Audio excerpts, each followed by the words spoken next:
Welcome to Toy Business Unboxed, your gateway to the secrets of the toy industry. Here, Jason Shea, a toy entrepreneur and expert in the field. Every product we develop is really inspired by some of the real life experience that we have with our son.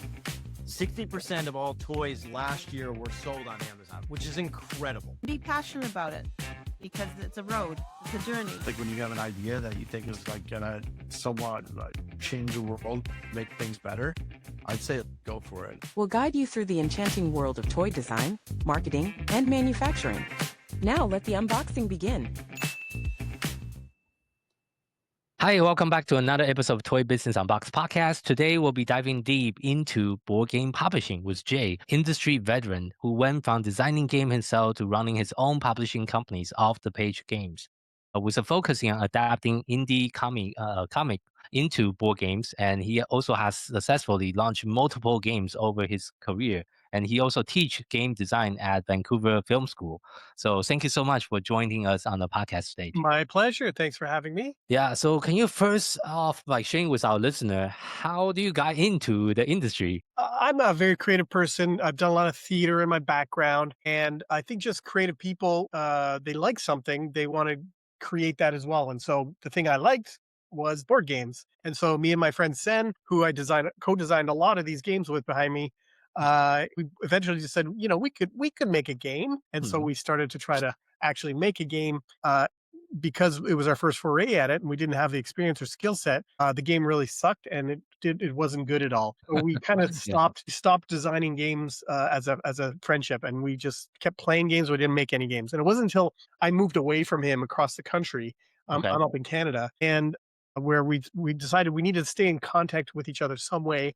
And we said, let's use board games as a way to stay in contact. Let's try to make board games again, even though now we're spread, in different cities, different provinces in Canada. Yeah. And so we did. And we started talking online and back and forth, coming up with ideas. And we had both play testing. And eventually we had like 5 or 6 games we designed. We're like, what do we do with it now? And that's what started our whole journey. I see. And which one is the first game that you designed?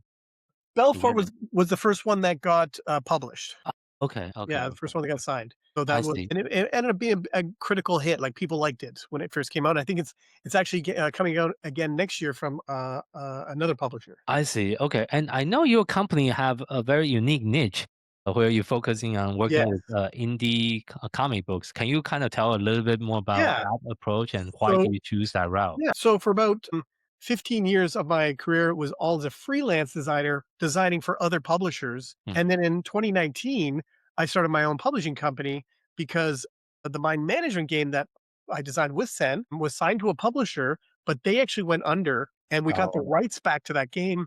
And we were on a call with the owner of the IP, the creator of the comic. Yeah. And we're all like, what do we do now? Who are we going to pitch this to? All this kind of stuff. And it was actually Matt Kint, the creator of the comic, said, why don't we just do it ourselves? He goes, I'll do all the graphic design, all the art, you publish it.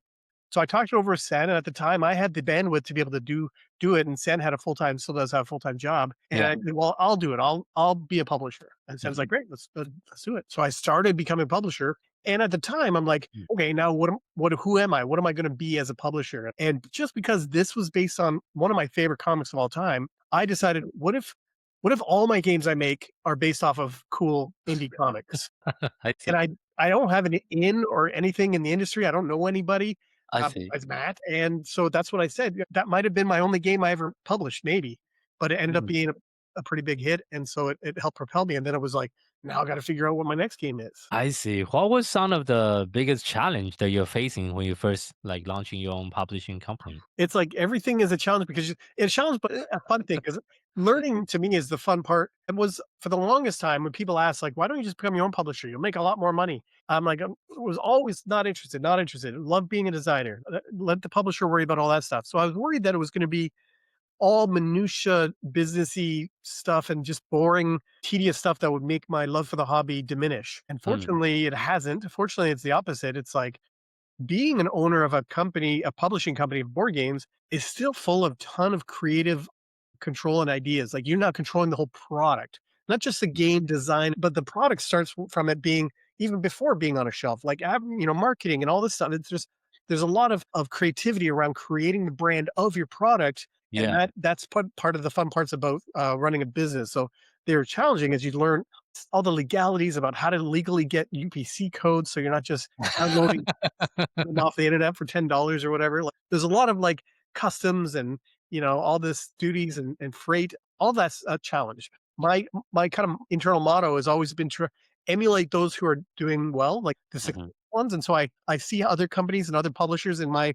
bracket and see what they're doing, and I just try to emulate what they're doing. Cause like I like what you're doing. Well, who are you using for this service? Okay, I'll use them too because you've done your research and you've understood what's good.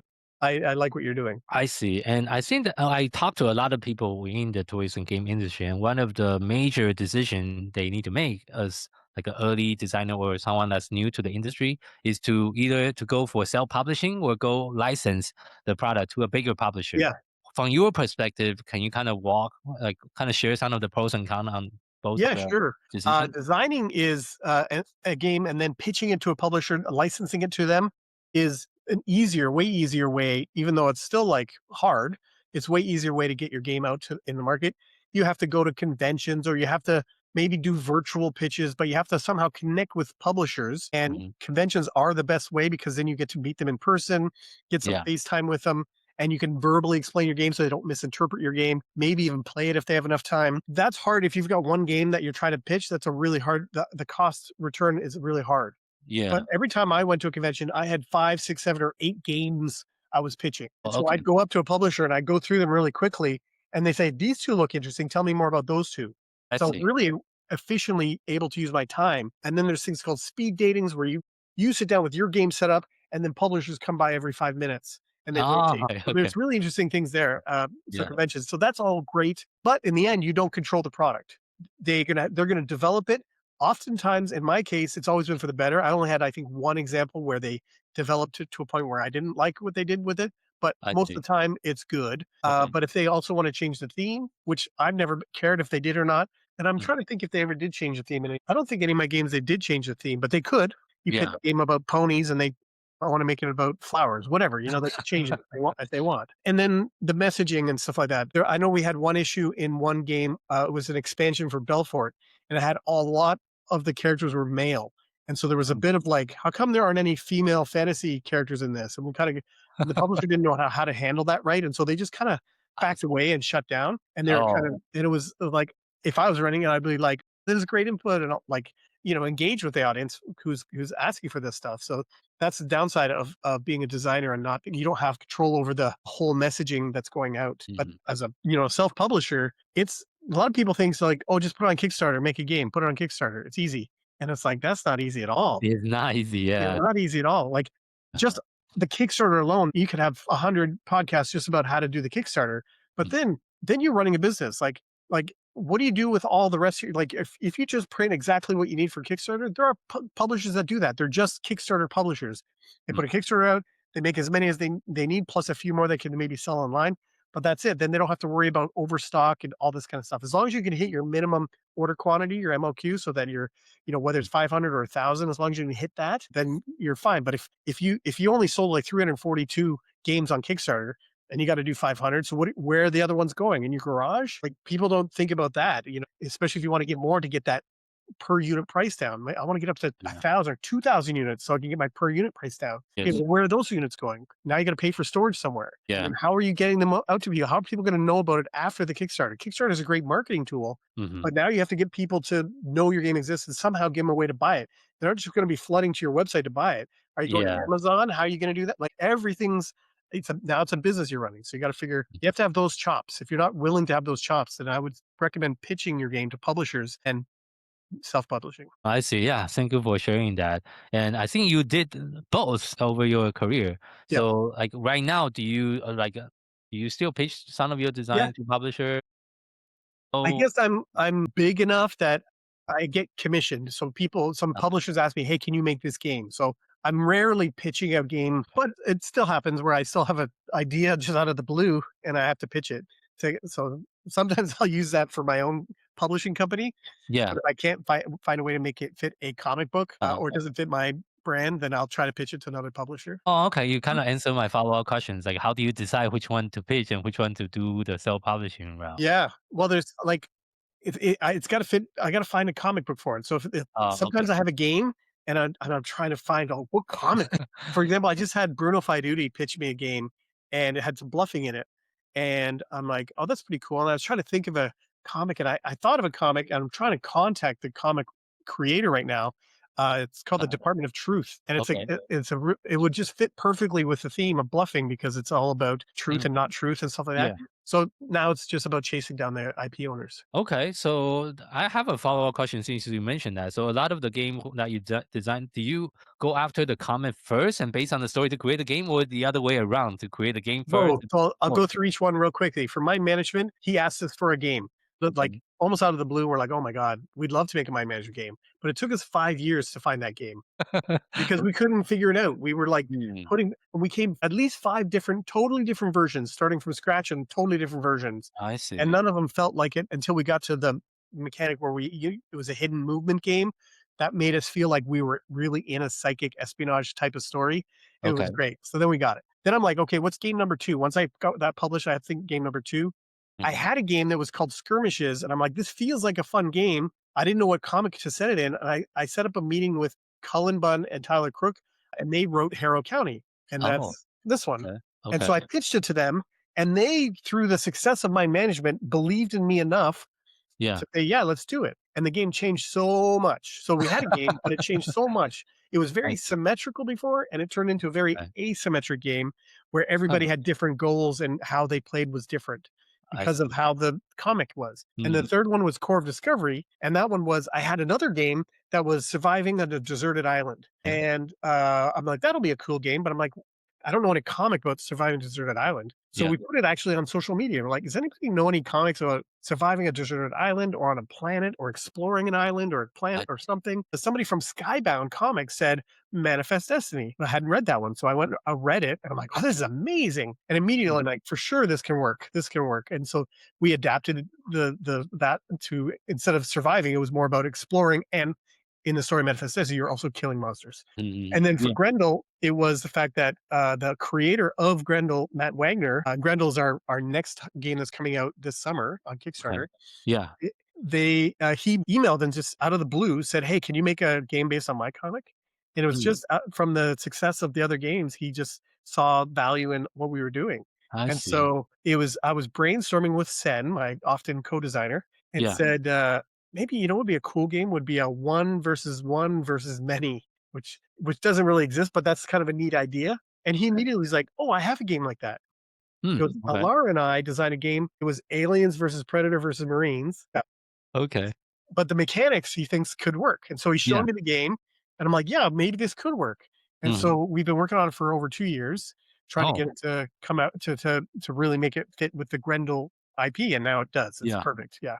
So that's part of our whole brand is that it's got to be so tied to the IP that if you don't know the brand, it's going to be a fun game and you're going to have a good time with the game. But even if you have no idea what it is, that's a big goal of ours. It's got to be a good game first. Okay. But then if you do know the brand and the IP, you're going to get a lot more out of it. You're like, oh, I see why this is this way, and I Mm. get this. Oh, this is a nice nod to that storyline and this beat. So it's really cool. Okay. So does a lot of the customer, do they know the game first or do they know the Oh, comic first? well, it's starting to change a little bit because now I'm getting people most at the beginning, people had no idea, and I didn't advertise it on purpose. I didn't say based on the hit comic on my marketing anywhere because I Oh, just personally find that when I'm walking in a convention and I see a big poster saying based on the hit comic, and I look down and I've never heard of that comic before, sometimes I'm like, I don't know what that is. I'll keep yeah. it's not for me, I guess, because I don't know I what that see. is. So I don't use that as my marketing tactic. Okay. But now imagine I said, hey, tell me your favorite game, and you told me your favorite board game. And I said, what if I told you there was an amazing comic book about that game and you could read? You'd be like, what? About my favorite game? Oh, Ah, okay. I want to read that. And Mm. so that's what people who play the game and then learn that there's a comic, they're like, really? And they're Ah, excited, and then they go I read the see. comic. I And so see. now I have people that come up and ask me, what's your next game you're going to make? Because I want to go read that comic. That's interesting. I see. Yeah. And I know there's a lot, sounds like there's a lot of back and forth and a lot of brainstorming, but how do you decide which game concept is worth pursuing as a publisher yourself? Yeah, that's a good question because I find as a designer and now especially as a publisher, I want to make games that deserve to exist. That's not the best way to say that. That offers something unique and different, not just in its skin, but in its actual design. Mm, So every game that I've done has something really unique to it. To have a hook, like okay. the Harrow County, for example. On this game, it has a cube tower built right into the box. So there's an Oh, actual okay. hole in the box, and you In the drop box. cubes in here to resolve combat. Not all the cubes come out because there's little ledges inside here. So some of the cubes get You get stuck. Okay. Intentional. Okay, that's very so interesting design. every in Grendel we have these towers, and you put tokens in them, and inside the towers are these seesaws. And once enough weight gets put on them, it'll trigger, and a mayhem phase will happen. So every game Oh. has a really cool, neat component or mechanic or thought to it with its that just people have never seen before. So I want to always create stuff that like I've never seen that. What is that? And gamers love that kind of stuff. Like I'm a gamer, so I'm like, as soon as I see a cool component, I'm like, I want to play that. How does that work? How's that going to affect my decisions in a game? I can't wait to see. I see, I see, I see. Yeah, that's actually a very unique magazine that you just showed me.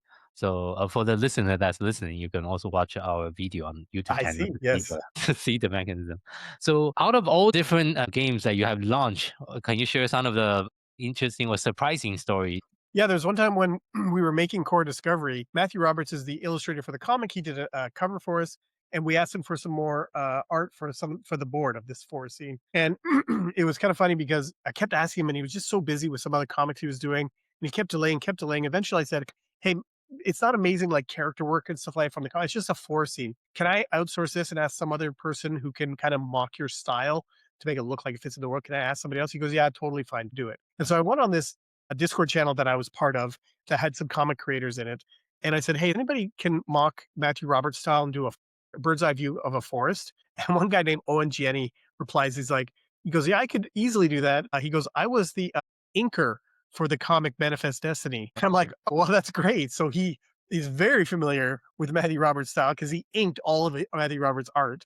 So he Oh, got to do the art for it. And then it was kind of also funny when I eventually billed him for the work and paid him for his invoice. I see his invoice and he lives in the same city I live in. I'm like, "What?" oh, So we went out and had lunch together. It was really oh, great. nice. Okay, okay, nice, nice, nice. Yeah, and one more thing I want to ask is because I know you also teach game Yeah. design for years. Can you kind of talk about like what do you teach in your course, and Yeah. also like what are some of the common mistakes the new designer goes through? Sure.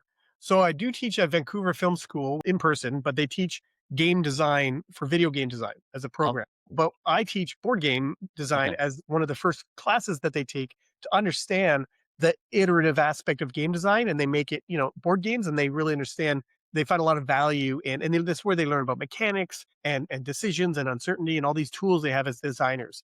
So I it's a see. very valuable course, and I'm super glad that DFS believes in the course. And I've been doing it for 12 years. Whoa, okay, okay, And then I also have converted my own lessons into a course through a site called failfaster.ca. And on okay. Fail Faster, I teach a class on how to design your first board game. So it's a bunch of videos that you can partake in, but I also interview other popular game designers to get their input on all the different topics. And Okay, so okay.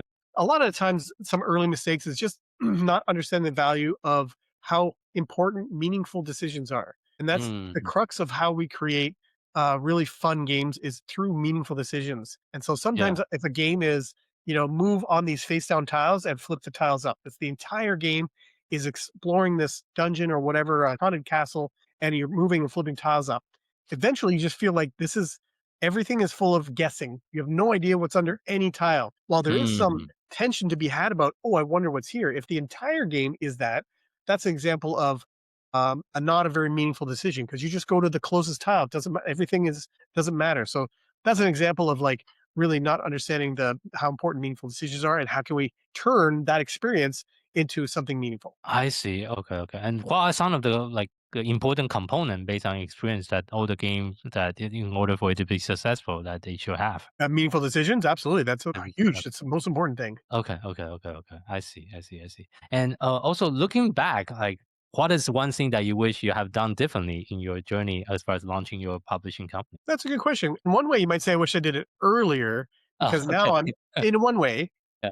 my management was a perfect game to start a company off of because it ended up being a big hit. So it was Mm, great to have some financial success with that to give me some breathing room to make a company. But now for the last year, I've been doing this full time. So Mm, before that, I was running the company on the side, as a yeah. part-time job. Yeah. Yeah. This is now my full-time gig, which is exciting, and it's been my dream for 20 years to work full-time in the board game industry. Oh yeah, That's the only thing congratulations on I switching. wish I could have gotten here sooner, but all of the success has led to why that's a success. Yeah, yeah, yeah. I just went full time 2 years ago myself. I know how it is like to work, Yeah. another career and still try to grow the business on the weekend and in the Yep. evenings and we try to make it work. And I want to transition to talk a little bit about like digital marketing based on your experience with the publishing company. What are some of the marketing strategy or things that you have done that was very successful for all the different board game that you carry? Yeah. I mean, in a way, the whole entire crowdfunding scene with Kickstarter is the marketing strategy, Mhm. just using that entirely, right? But obviously, I do all the Facebook ads and a little bit on Google, but mostly Meta Facebook ads. But partnered with other companies like Jellup and Launchboom and Wayfinder, different companies to help, for different aspects, whether Mhm. it's for a campaign or outside of a campaign, and mixed results on those all the time. But Yeah. Launchboom ended up being really good because they actually spent time teaching me how to do a lot of the things. So I'm actually able to do some of the things that I couldn't understand before. So that's really nice. Yeah, Understanding. Lunch Boom was on our podcast recently as well. Yes. Perfect. Yeah. Mhm. Yeah. There was a big challenge with them when they first came into the board game scene. They had been working outside of the board game. Yeah. And part of their strategy was asking customers to put $1 down and then they get like a free mini expansion or something like that.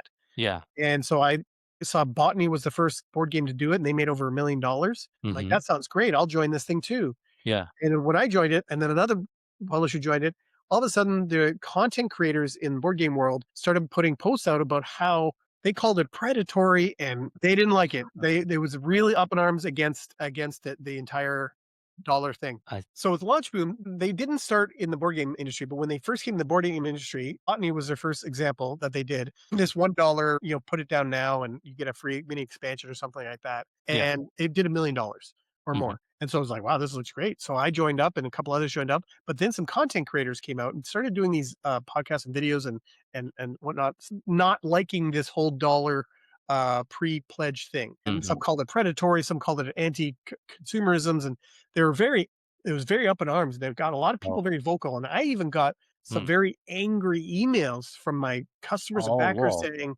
Okay. I'm never going to back a game of yours again.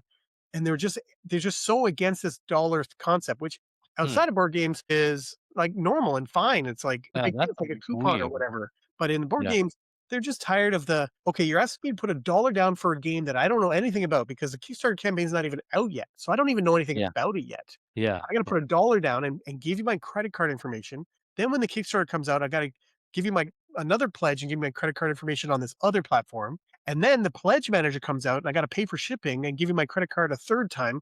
I have to pay and interact with you 3 times to make one sale. And it's Mm. just a little too much and backers were not liking it. So I Yeah. actually canceled that and refunded everybody their $1 and Mhm. changed it. But even still, Launchboom learned a lot from that as well. And they still offered if you want to do it, but they have other options that if you want to partner with Launchboom and not do the dollar, they have options that they can still use their platform and messaging system effectively. I see. Yeah. Thank you for sharing the background story behind that. It's just kind of interesting that the people was very angry because of the Yeah. $1 It reservation. surprised me.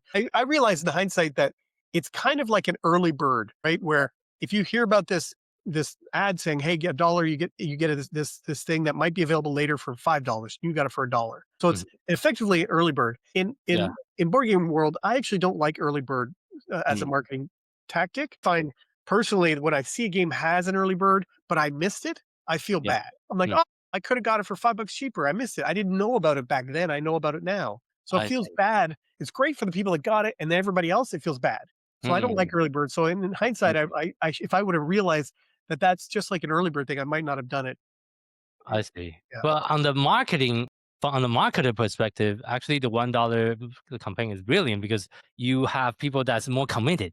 Because the problem with like running like pre-launch campaign is you get tons of emails, people sign up, but Yep. they never bought anything. I So you know. waste all the time I chasing know. people that have like empty email that doesn't do anything. So They you say waste a it's lot of upwards of advertising. 30 times more likely to back your product when they already have $1 committed. 30 Exactly. I times. think it's the the commitment, even so it's only Yep, $1. but I'm never gonna do it because Yeah. the board game community doesn't like it, so I'm like, "Why would I do it?" My brand is more important than what people think of my brand, even if it's a small vocal minority that don't like it, even if that's true, it's like, why do I wanna have my brand tarnished by those people? I don't. Mhm.